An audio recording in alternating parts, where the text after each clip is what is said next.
The white dress fit Elizabeth perfectly. It flowed over her figure, gently framing her rounded belly, hiding it just enough so that none of the guests could guess her little secret.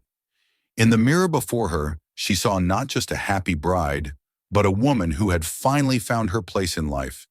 Everything had to be perfect. Outside her door, her bridesmaids were waiting, chatting among themselves and touching up their makeup. The air was filled with the scent of roses and freshly cut peonies, filling the room with a sense of magic.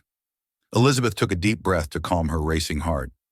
Everything was prepared, every detail thought out.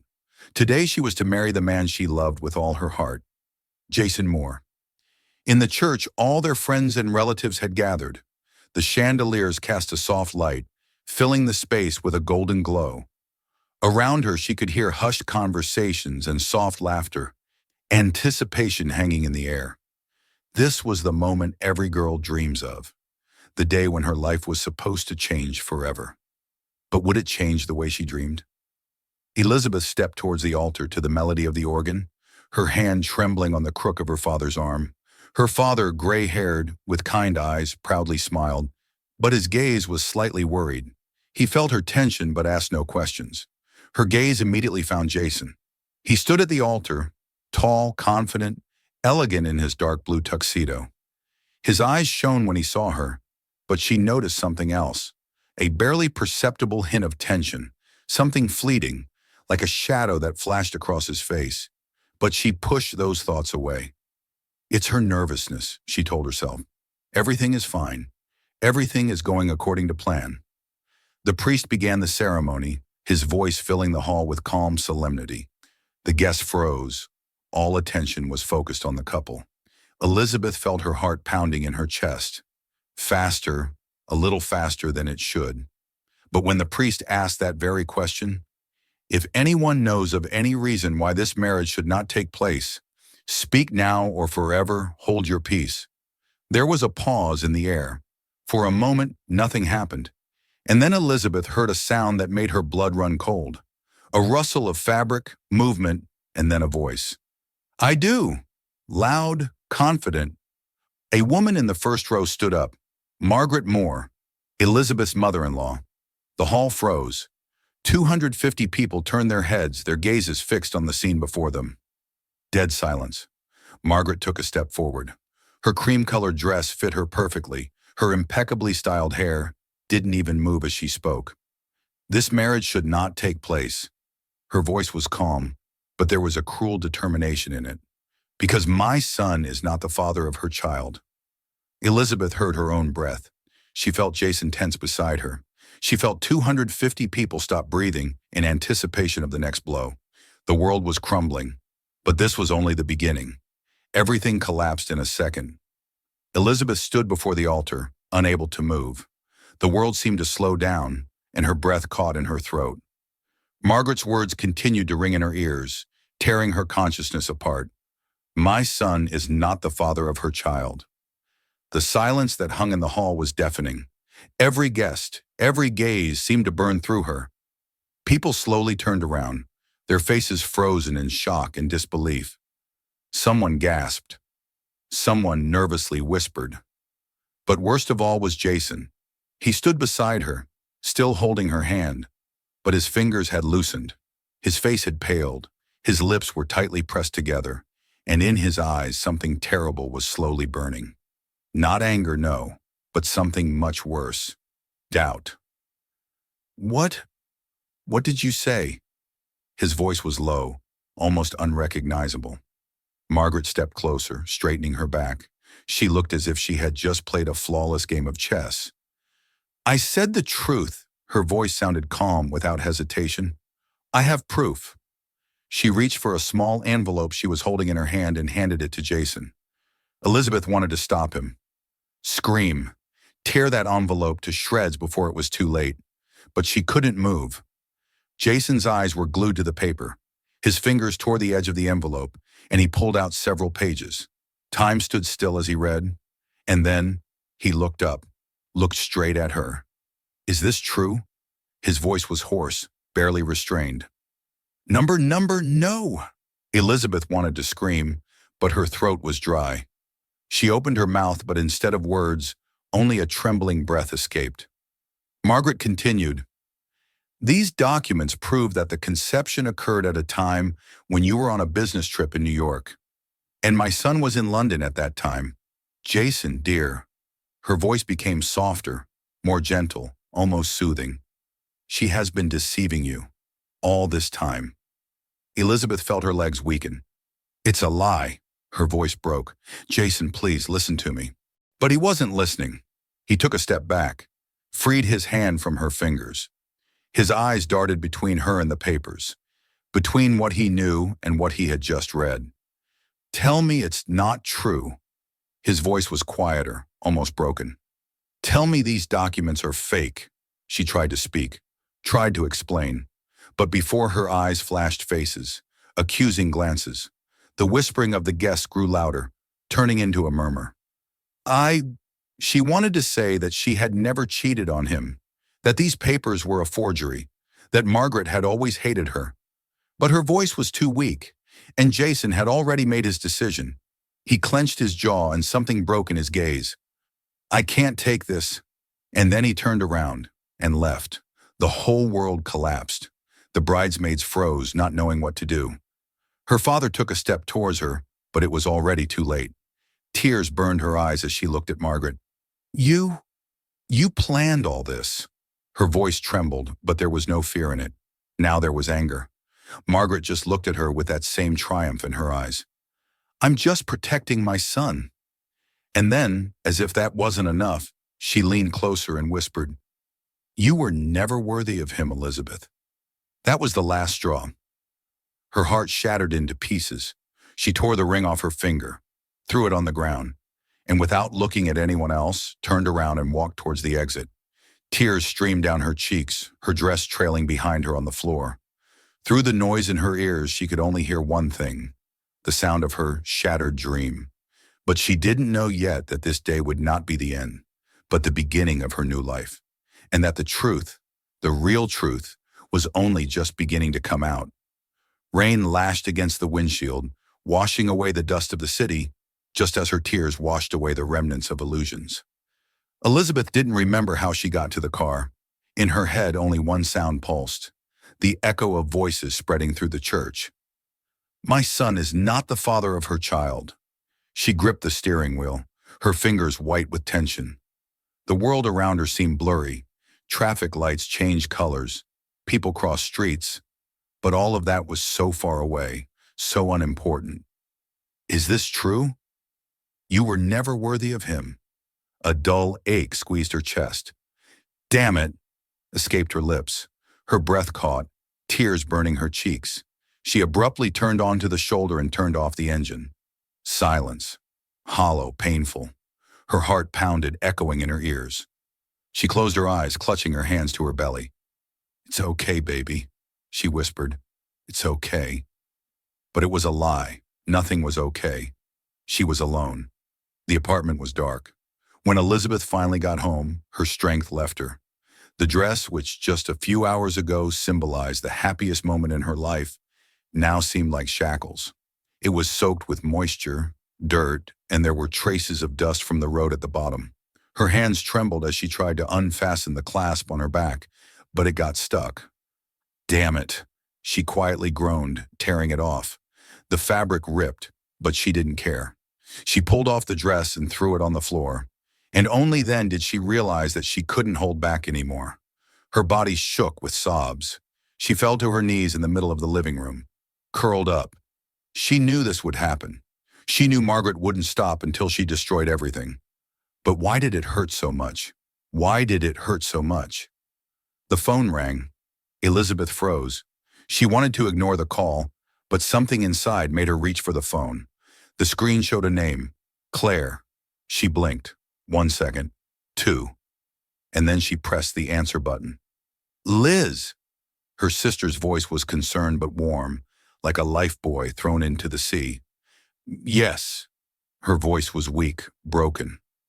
"Where are you?" Claire seemed tense. "I saw—" "Damn, Liz, I saw everything." Elizabeth clenched her fingers on the phone. "Were you there?" "Yes, I didn't have time to do anything." It all happened too fast. Silence. Where are you now? At home. I'm already on my way. Claire, don't. Stop it. I know you need to talk. Tears welled up in her throat again. Just come. Claire appeared 20 minutes later. She didn't ask questions, didn't ask for explanations. She just walked into the apartment and hugged her sister tightly. And Elizabeth finally broke down. He believed her, she whispered into her sister's shoulder. He didn't even give me a chance to explain. Claire closed her eyes, hugging her tighter. He's an idiot. It was Margaret. She set it all up. Of course she did. Elizabeth looked up, her eyes red. Do you believe me? Claire didn't even blink.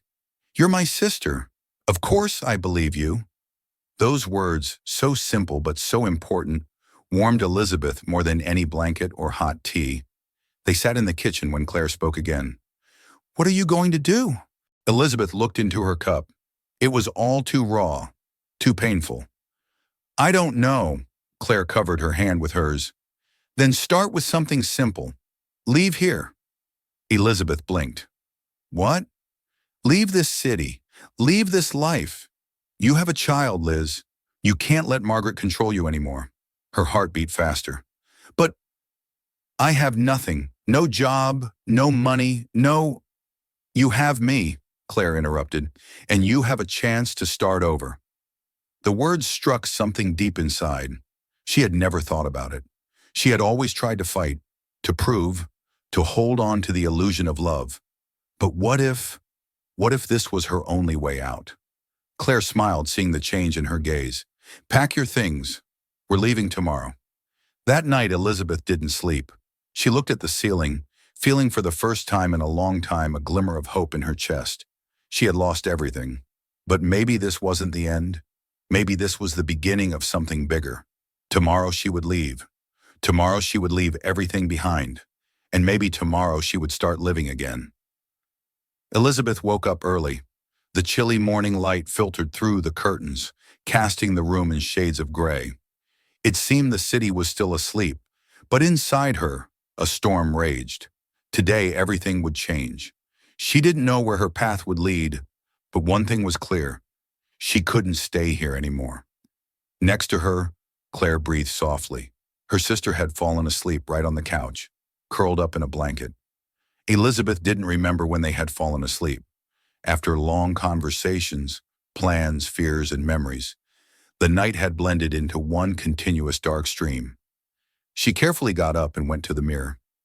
Dark circles under her eyes, a tired face, traces of tears on her cheeks. But something had changed. She no longer saw in her reflection the woman who had stood before the altar yesterday, full of hopes and blind faith. Today she was different. Are you sure you want to go to Charleston? Claire asked as they drank coffee. Why not? Elizabeth took a sip of the hot drink, enjoying the warmth spreading through her body. You said it's quiet there. Quiet, yes, but it's a completely different world, Liz. Not like Boston. Everyone knows each other there. Rumors spread instantly. Elizabeth smiled wryly. I think after yesterday, I'm not afraid of any rumors. Claire frowned slightly but said nothing. Elizabeth knew her sister was worried, and she was worried too. They were heading into the unknown, without clear plans, without certainty about tomorrow. But here in Boston, nothing held her anymore. Brandon hadn't even tried to contact her. Not one call, not one message. He had made his choice, and he hadn't chosen her. Elizabeth had never been attached to things, but now she especially realized how little she needed. The most important thing, documents, some clothes, baby things. Looking at the tiny onesies, the bundles of diapers was painful, but at the same time, in them was her new life, a life where there would only be her and the baby. Ready? Claire asked, helping to fasten the suitcase. Elizabeth took a deep breath. Yes. They left the apartment at dawn, while Boston was still asleep, while the past hadn't had time to grab her by the hand and pull her back. The road to Charleston stretched like a thread between the past and the future.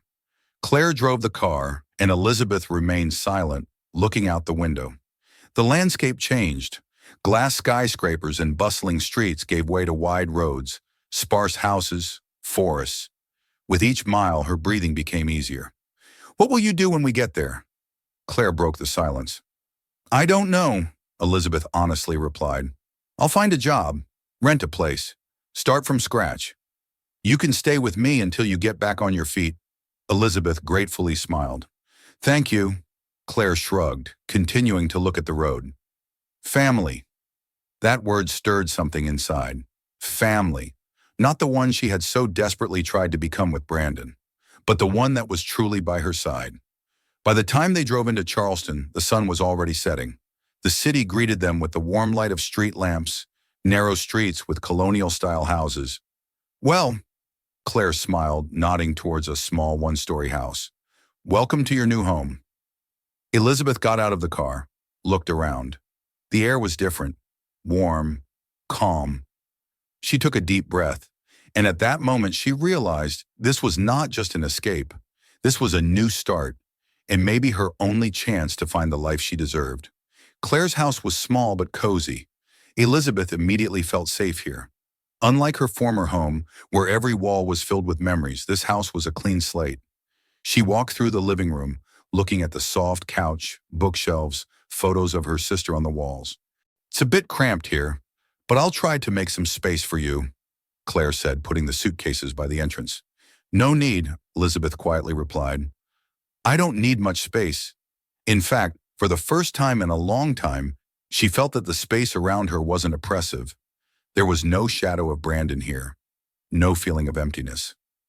Here was a new home. The first days passed in a whirlwind.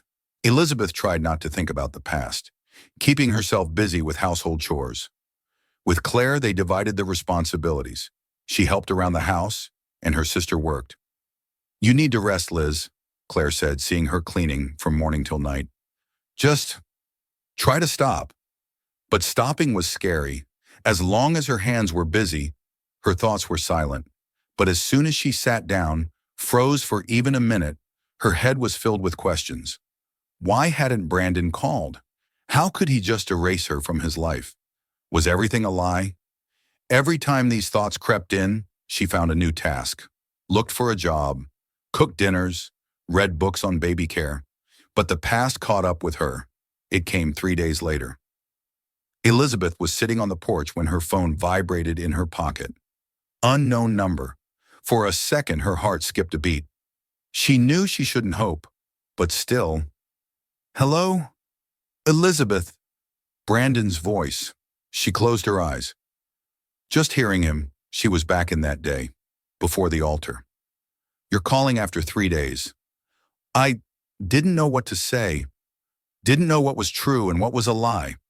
And you didn't try to talk to me that day. You just left. I was in shock. I didn't know what was true and what was a lie. And you decided I was lying?" Silence. That was his answer. A bitter smile escaped her lips.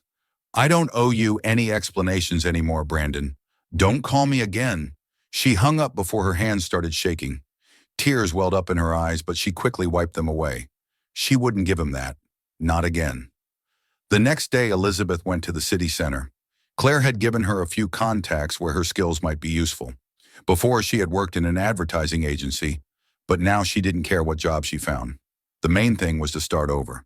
She visited several cafes, a couple of stores. Finally, in a small bookstore, she was greeted by a pleasant woman in her 50s. "Are you looking for a job?" "Yes. We just happen to need an assistant. Flexible hours, not much pay, but the atmosphere is good." Elizabeth nodded. This wasn't the advertising business.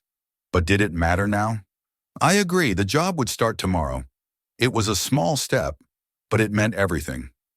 In the evening, Elizabeth stood by the window, watching the city slowly sink into the night.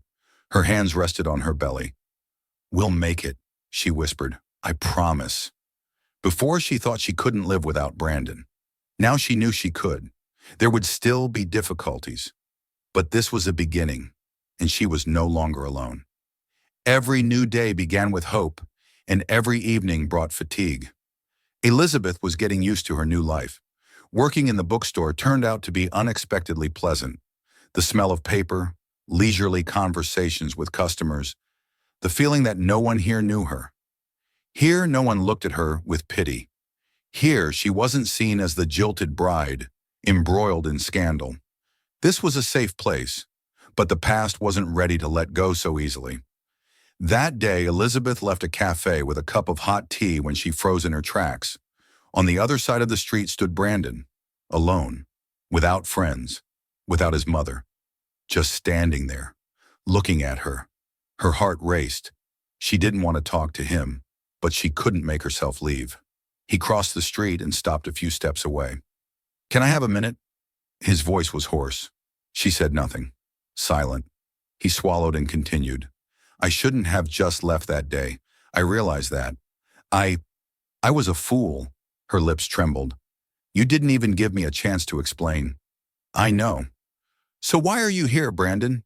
He lowered his eyes. "Because now I want to hear the truth." Elizabeth smiled bitterly. Too late.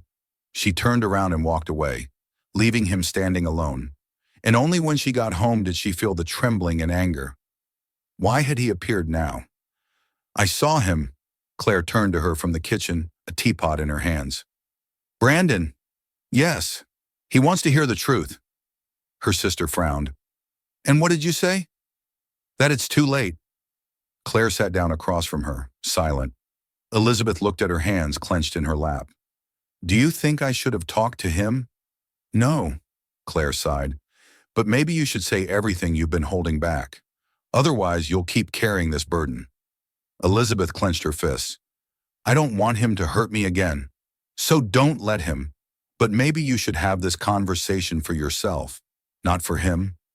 She didn't answer. But that night, lying in bed, she realized Claire was right. Elizabeth called Brandon the next day. "Tomorrow at 4, at the cafe on the corner of Baker Street." "I'll be there." She hung up before he could say anything else, and took a deep breath. This would be the last time. Tomorrow she would finally say everything she couldn't say at the altar. Tomorrow she would let go of the past. Tomorrow a new chapter of her life would begin. The cafe on the corner of Baker Street was quiet. Elizabeth had arrived early. Her fingers clutched a cup of coffee, but the warmth didn't reach her chilled hands. She didn't know what to expect from this meeting. She had come here not for Brandon, but for herself. She had come to finish this conversation. When Brandon appeared in the doorway, her heart sank. He looked different. There was no longer that confidence in his eyes that once made her feel safe. Now there was something broken there. He sat down across from her, looking down at the table. "Thanks for coming." "Not for you." He smiled weakly. "I know." For a few seconds, they just sat in silence. Then he spoke. "I can't fix everything, Liz, but I at least want to know what really happened." Elizabeth crossed her arms over her chest. "You've already chosen what to believe. What's changed?" He swallowed. "I think that all this time I was just afraid." She pursed her lips. "Afraid of what?" He ran a hand through his hair. "Afraid that I wouldn't be the man you love. That if I couldn't trust you then, I didn't deserve you at all." Elizabeth looked at him coldly. "And what do you suggest I do with this revelation?" He looked up. "You know the truth, and I don't." Elizabeth took a deep breath. "Fine, I'll tell you the truth." She didn't hold back. She told him everything. How Margaret had started suspecting her, how she had interfered in their relationship, how she had gathered false evidence just to convince Brandon that the child wasn't his, how on their wedding day she had destroyed her life. "And you believed her." Her voice was firm, without trembling. "You didn't even ask. You just believed." Brandon sat pale, unable to take his eyes off her. "God, Liz." She smiled bitterly. "Does it hurt, Brandon?" He said nothing. Elizabeth leaned back in her chair. "You know the truth now, but you know what the irony is? You don't need it anymore, because you chose your lie then, and I choose my life now." He covered his face with his hands. "I can't believe I let her do this." She stood up. "It doesn't matter to me, Brandon. The truth won't change what you did." He looked at her. "And now what?" She took her coat. "Now you live with it, and I move on." And she left. When she stepped out onto the street, it was incredibly easy to breathe. The past no longer had power over her. She didn't want to forgive him, But she no longer hated him, and that was the greatest liberation. She took a step forward, towards her new life, towards her true self, and knew now everything would be fine. Elizabeth sat in the living room, holding an envelope in her hands. It had arrived in the morning. No return address, but she knew who it was from. Her fingers trembled as she opened the paper. A few lines written in neat, slightly uneven handwriting. From Margaret. Elizabeth, I'm not asking for forgiveness. I know I don't deserve it, but I want you to know the truth. You were always the best thing that happened to my son, but my fear of losing him made me a monster. I destroyed you because I thought I was protecting him. I was wrong. If there ever comes a day when you can find the strength to forgive, not me, but yourself for believing me, for suffering because of me, know that you deserve peace. Be happy, Elizabeth. You deserve it. Margaret. What a convenient repentance. What a late realization. She wanted to say that these words meant nothing, but they did, because in them was the admission she had been waiting for years.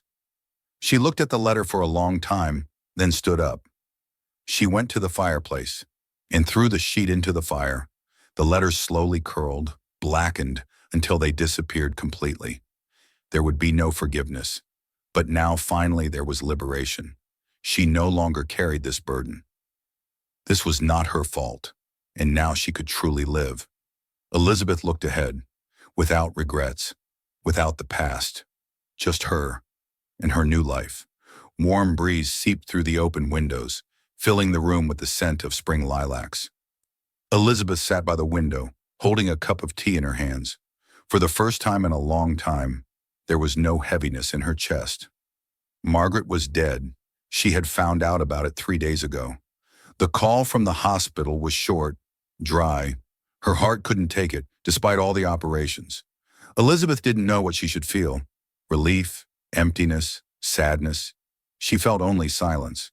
And this silence, for the first time, she didn't want to fill with something extraneous. Margaret was gone, and with her, the past had gone. Elizabeth looked at her son. He was playing on the rug, building something out of wooden blocks. He was 5. 5 years full of life, despite everything that had happened. She wondered how to tell him, how to explain that someone he had never known was gone forever. Mom, he looked up at her. Why are you sad? She paused for a second, then smiled. I'm not sad, sweetie. I'm just thinking. About what? She took a deep breath. About the future. About us. About how good we have it together. He nodded, satisfied with the answer, and returned to his tower. Elizabeth looked at him and knew. He was her purpose, her life. And now when nothing held her in the past, she finally had a future. Later that evening, she picked up the phone. Her finger hovered over a contact she hadn't dialed in years. She didn't know why she was doing this. She just knew it was time. She pressed call. The rings in the receiver seemed to last forever. Then a voice, low, slightly tense. Elizabeth. She closed her eyes, clutching the phone. We need to talk. Silence. Then a slow, exhaled response. Yes, I think so. She smiled, looking at her son. Tomorrow would be a new day, and everything was just beginning.